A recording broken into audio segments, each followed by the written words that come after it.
In this video, we're going to go over the installation and some of the features of our rear diffuser that we have for the 370Z.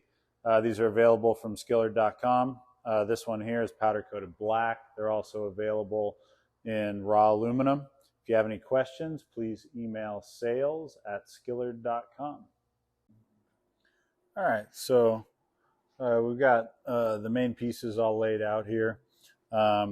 This is driver's side here, piece that I'm holding. Passenger side, this is a separate piece that's in the middle.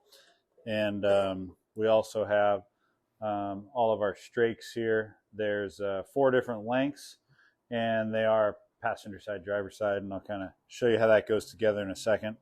One of the reasons why we made it multiple pieces, again, is so you could ship at a more economical rate, but also that these driver's side and passenger side plates mount up underneath the car, which we'll get to shortly.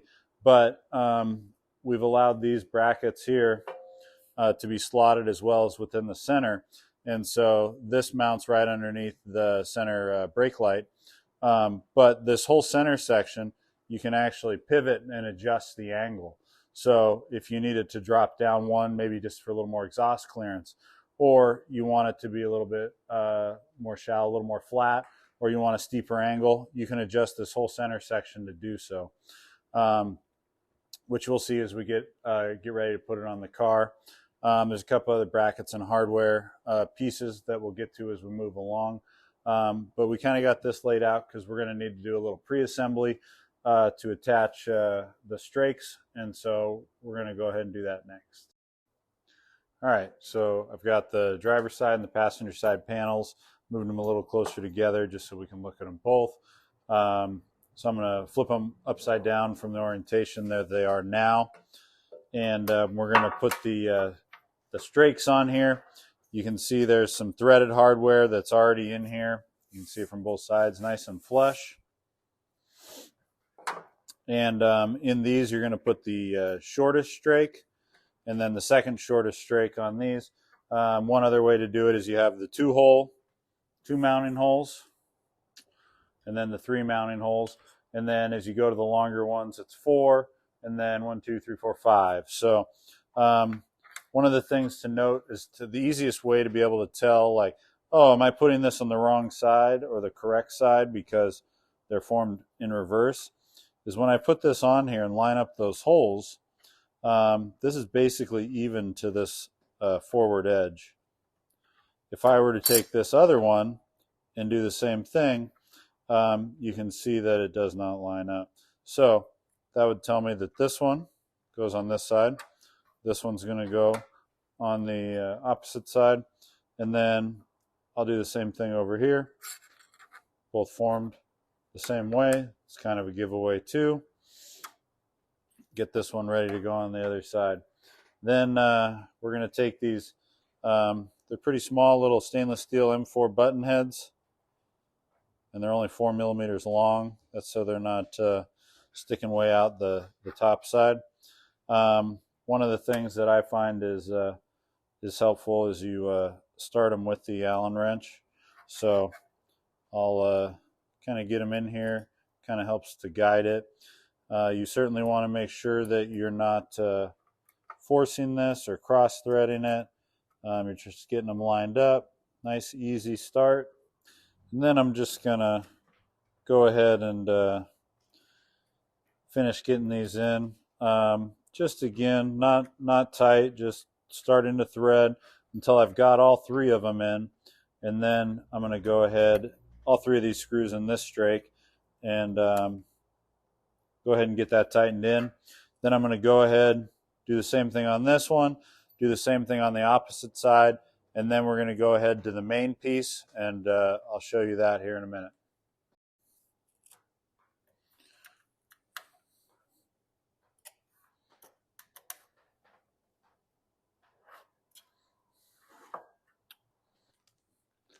One of the things I almost forgot to mention is that you'll get some included blue Loctite.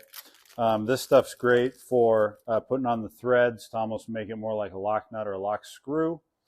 However, it doesn't harden to the point where you can't unscrew it and take them off later. So it just gives you the ability to put this on and ensure that they don't rattle loose over time. So you just want a little bit here on the threads. So you get too much, you're going to make a mess all over your hands, all over the part. So anyway, just a little bit that goes on there. Once you thread that in, that'll go ahead and dry up a little bit, and it's kind of almost gummy in those threads. So that way when it's all the way installed, you can still take it off if you need to, but it allows you to ensure that these aren't just going to become loose and rattle out on their own.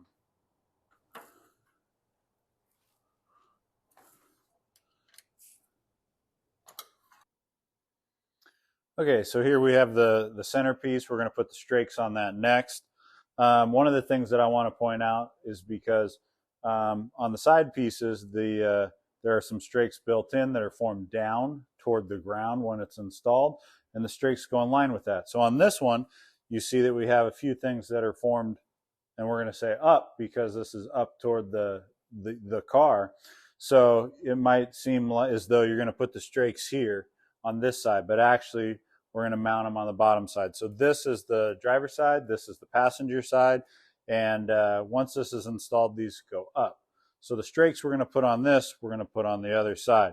So I'm going to go ahead and flip this over.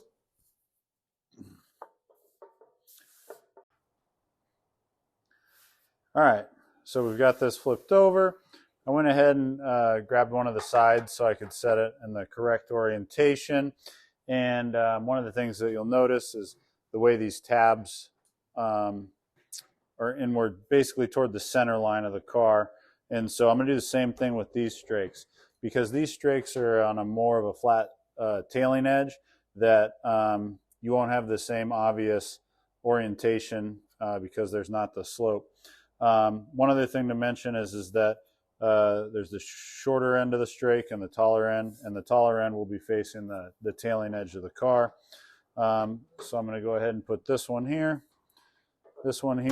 and one other thing to point out, if you want to play with the strake spacing, you can go ahead and put these on different sides or just switch these two, and what that'll do is that'll give you a little less than a half an inch of play to adjust these. So you can mix and match these if you want to. So I'm going to go ahead and I'm going to attach these with those same M4 screws, little Loctite, get all these locked in, and then we're going to go ahead and move to the next step.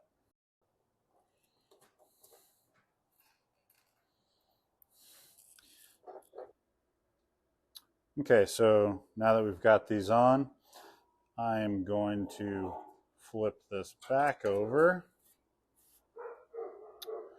and go ahead and start working on positioning our centerpiece.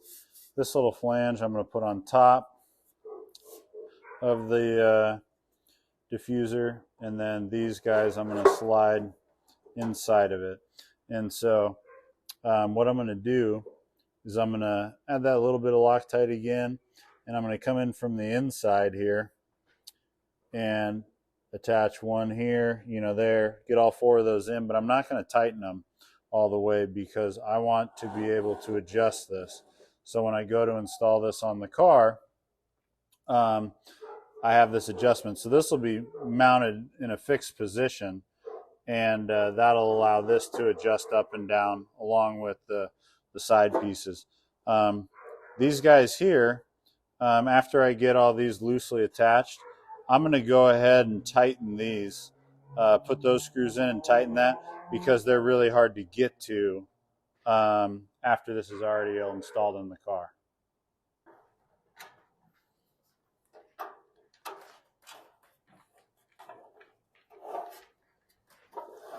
So I flipped this back over just because it's a little easier to put these screws in. And one thing I wanted to make sure that I mention is the screws that we used for this are an M4 screw, and they're 4 millimeters long. And so because we're going to leave this slightly loose, so we can adjust it and slide it, they're a teeny bit short to be able to do that and hold it well. So we're using a 6, there's still an M4, but they're 6 millimeters long. And I went ahead and set an M6 right here. The M4 is next to it, so you can see the difference when you're going through the hardware kit. And so now that I'm going to put these screws on the top of this, these are going to be the 6 millimeter in length as well.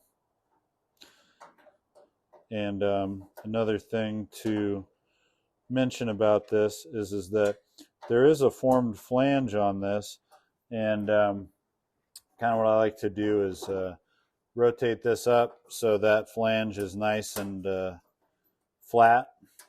It'll flex. Oops, it'll flex still when we go to adjust the front, but it's definitely a good spot to start for getting this positioned.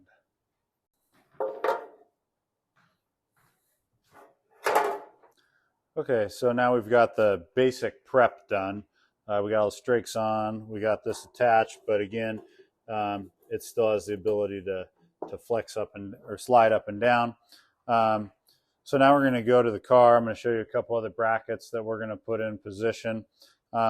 These do get attached, but we didn't do it yet because there's a couple things just as far as alignment that is a little easier before you put it all together.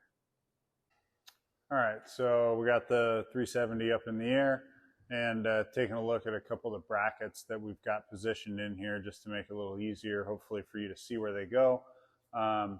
One of them, I guess we can come start with this one. You can kind of see here it's central located, it's slotted. This will slide up and down. The head of the screws on this side, there's a threaded insert on this side. And so again, as that centerpiece is adjustable up and down, so is this. So there's a hole that's slotted up here, so this can slide forward and back. This can slide up and down, and then underneath you have a threaded insert. So there's a corresponding hole that lines up on the diffuser, and we're going to put a screw there as we get ready to install this. So I'm going to get this positioned on the car before I try to put the diffuser in place. And you can just, for the most part, pick a point that's below your exhaust. And you can access this and adjust this up and down after the diffuser's in place. The other two brackets that we have are over here is one, and this just goes on the uses the bolt that's on the outside of the exhaust hanger. And so you take that bolt out, you'll run it back in. This L's down and is facing the rear of the car. This is a threaded insert, and that again aligns with the hole that's on the side plate. We've got the same thing going on over here on this side too. These do have some flex to them, which also aids in the ability to actually get alignment, but mostly what they're there for is rigidity, holding the diffuser plates on up and down.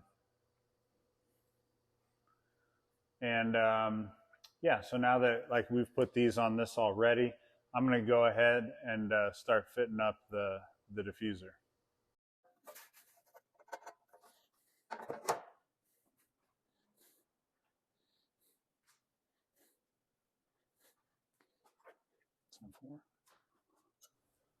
Okay, so one other thing that I wanted to mention about this is there's a plastic clip that's normally in here that keeps your taillight from bouncing around. So I popped that out, and then there's a metal bracket on the back side of that just has a hole in it.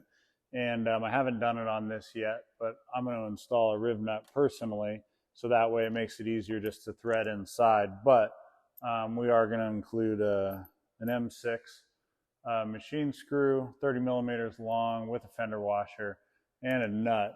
So you can actually, once you put this in place, you can reach inside. You're not really going to be able to see it, but I can reach inside with this nut and hold it from the top side and thread this in.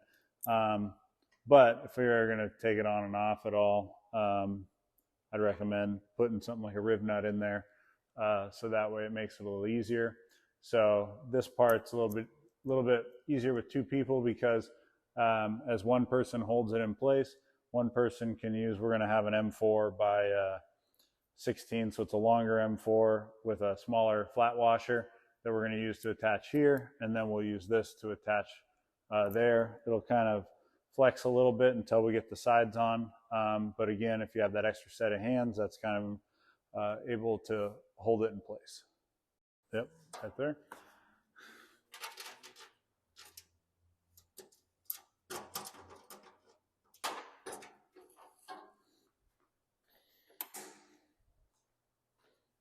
Okay, you let go.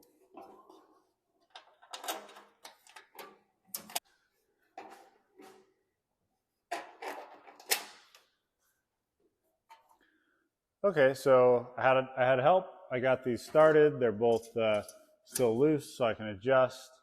You can see that it's just holding itself. And you can see the orientation of the way we put the strakes on here, where they're basically mirrored and the tabs are pointing in.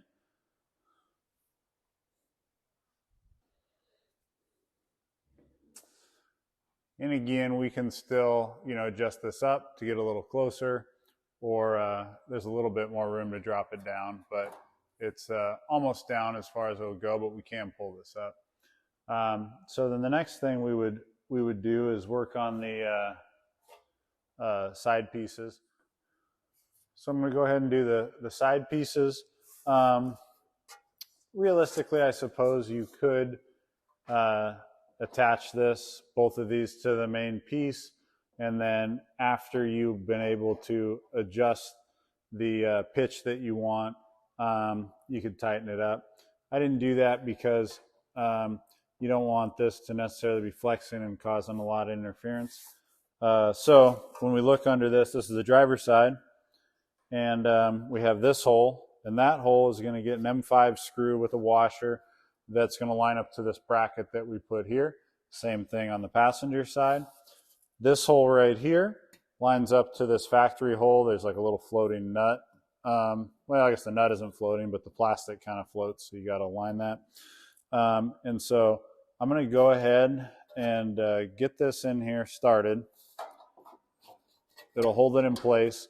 Then I'm going to go ahead and lightly get these screws in so I can get it held in position basically the way I want it. And once I have that done on both sides, I'm going to mark the alignment for this hole. So this hole that you can see, we have a U-clip here that is slid over this plastic. And what we did is we put this in place, put a mark here. We drilled a hole through the plastic so we could slide this clip in. And on the top side of this clip, there's a threaded nut. And we just did that to give a little extra stability on this outside edge to hold this up. But in order to get the ideal alignment, you're going to basically loosely put this into position and, step back, take a look at it, make sure you like the alignment of everything you do. Then you can grab a Sharpie or a pen, mark that. And technically, you don't have to take it off. Technically, with it in position, you could put a smaller drill bit than this hole, pop it through, and then reach behind and slide that U-nut on there. So you don't have to take this back off in order to install that. So I'm going to go ahead and use the, since this is a factory hole, it's a M6. And so I'm going to use M6 with the washer attached. And go ahead, let's see, get that one started first. Because once I get this just started in hand tight, it's going to hold it in position. So then I can get this screw started up here with my other bracket. If that bracket, the way you installed it's a little twisted or a little off, you can reach in from the back side here, and I can grab that bracket and adjust it so I can get that screw started.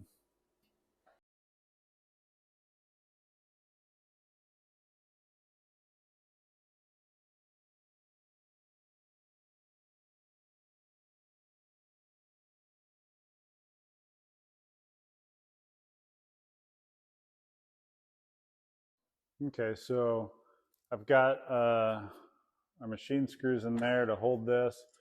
Um, the M5 up here is in loose with the washer. Again, I've got this in position. I already have drilled this. An M6, like you can go with like a 0.3 um, uh, drill bit, which is 300 thousandths, 3/10. So I've got that positioned where I want it. I've slid that U-clip in. I'm going to take another M6 with the washer already on it. Go ahead and get that threaded in.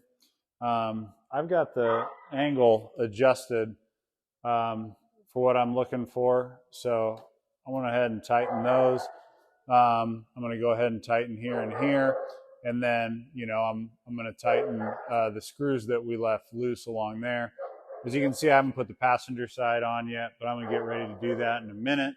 And I'm also going to, now that it's aligned in position the way I want it, I'm going to go ahead and start going through and tightening up all of our hardware, get our those M6 tightened up, get this M5 tightened up. And like I said, I'm going to continue on with tightening. The passenger side is basically just a mirror of what I did on this side. So we'll go ahead and get that put on, and then we'll come back and take a look at the whole thing.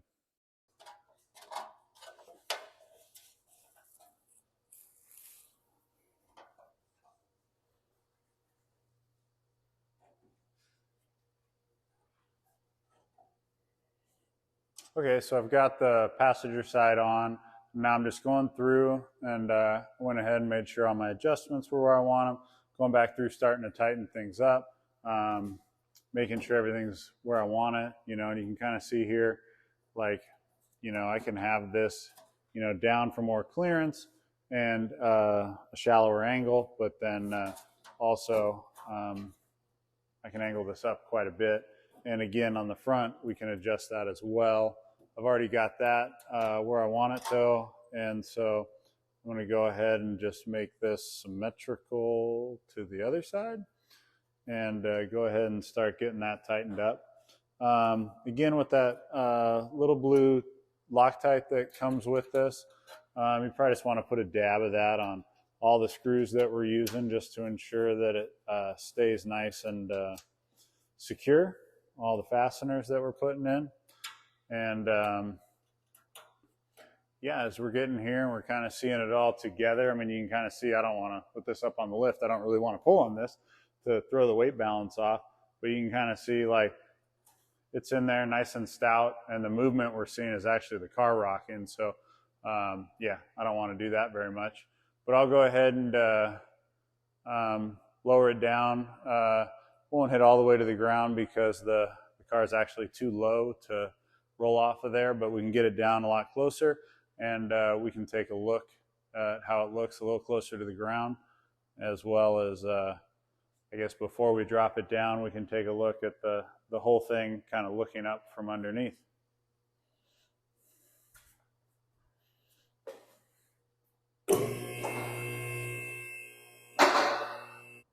All right, so here we have it. The car's lowered down. It's not all the way down. It's still probably about 1.5 inches or so higher than the ride height for this. But, we're locked in. A good idea to make sure everything's nice and secure. One thing I didn't mention when we were doing this is I made sure to space it a little bit away from the exhaust. So as your exhaust moves, we don't get rattles on the diffuser. But otherwise, here it is, available from Skillard.com. If you have any questions, again, email us at sales@skillard.com.